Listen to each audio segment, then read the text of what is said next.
आज महाशिवरात्रि चलचंचल राज्यर प्रमुख शैव पीठ आउ एथिपाई एकाम्र क्षेत्र भुवनेश्वर समेत राज्यर समस्त प्रमुख शैव पीठ चलचंचल होई पड़िछि।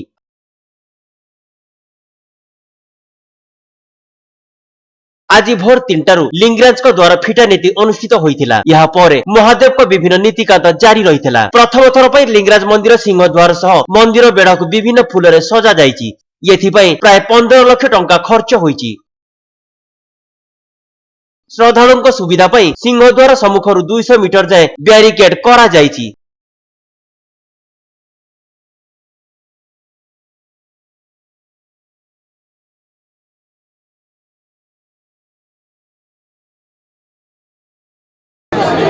तो माउसी आज जो पवित्र जागर आज लिंगराज जो लिंगराज आज जो आमर पवित्र जागर शिव महाशिवरात्रि आज लिंगराज दर्शन पे आप केते बेलू अपेक्षा कले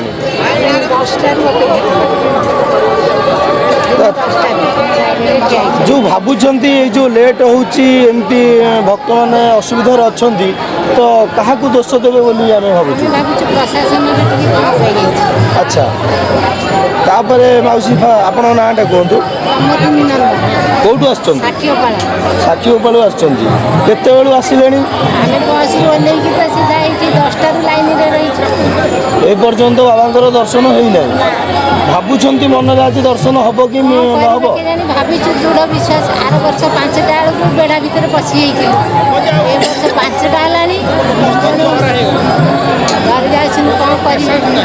तो ये जो प्रशासन असुविधा जो एत सब भक्त लाइन में ठिया कि असुविधा रोचे से प्रशासन को आम सरकार को आप कौन कहे कौन आम कथा सी कौन शुणे आम कथा पाखे पहुँचा भी असंभव।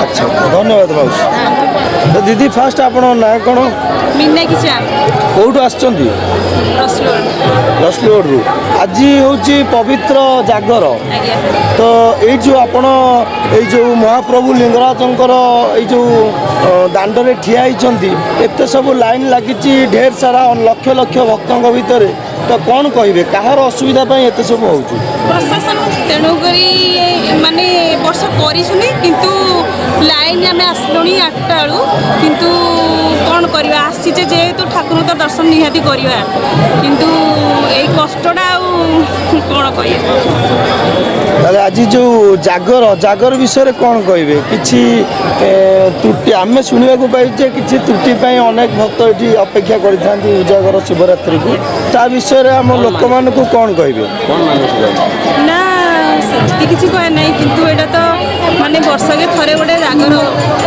तो आपण सब वर्ष लिंगराज को दर्शन करने को आसती ना सब वर्ष सब वर्ष टिके जो भली भाव सिस्टम नियारा नियारा माने कौन आपन को भल लगुच ना भल लागू ना भल तो लगुच जेहेतु ठाकुर पाखु आसे किंतु ए माने आसीबा पे जो जिनसडा माने आमे आसिलु जेहेतु 8टा बेलू ए दुख लगुच छुआ पिला धरिक आसु ना धन्यवाद।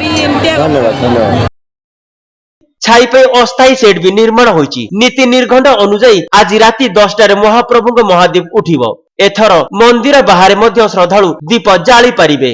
सुरक्षा दृष्टि 30 प्लाटून फोर्स मुतयन होइछि। श्रृंखलित ट्राफिक व्यवस्था पई 14टी पार्किंग प्लेस रो व्यवस्था करा जाइछि।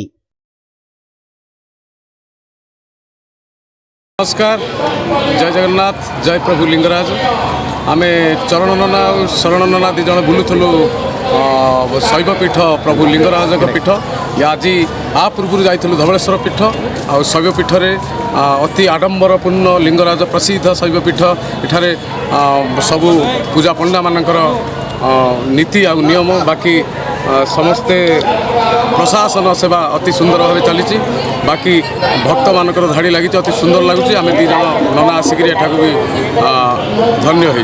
जय जगन्नाथ।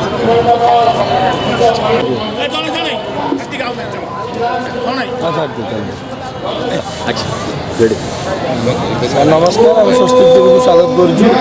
आज लिंगराजंकर जो आम महाशिवरात्रि आज चली आपण कौन कहे महाशिवरात्रि ये फाल्गुन मासर जो चतुर्दशी है फाल्गुन मासर चतुर्दशी से उपलक्षे महाशिवरात्रि 12टा जगह 13टी जो फाल्गुन मासर जो चतुर्दशी हुए ताको शिवरात्रि कह जाए ये शक्तिर ऊर्जा जगत जननी तो से अवसर में यहाँ प्रसिद्ध शैव क्षेत्र लिंगराज क्षेत्र विशाल देख लोक सका पूरा शिवमय हो जाए अनुष्ठान पूरा एकाम्र क्षेत्र आ बहुत व्यवस्था होती देखुं सामने आपंकर सब 8 दिन 10 दिन भितर चमत्कार काम कर प्रशासन और सरकार बहुत सहयोग माने देखला भाया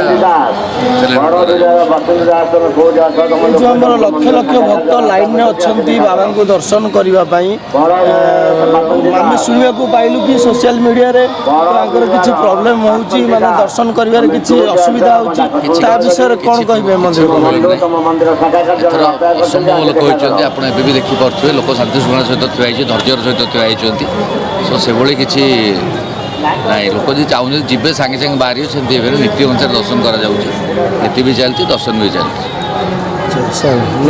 प्रशांत नायक सामाजिक सुरक्षा अधिकारी भुवनेश्वर धन्यवाद। भुवनेश्वर कैमरा पर्सन सुनील मंगराज सह संतोष महापात्र रिपोर्ट स्वस्तिक न्यूज।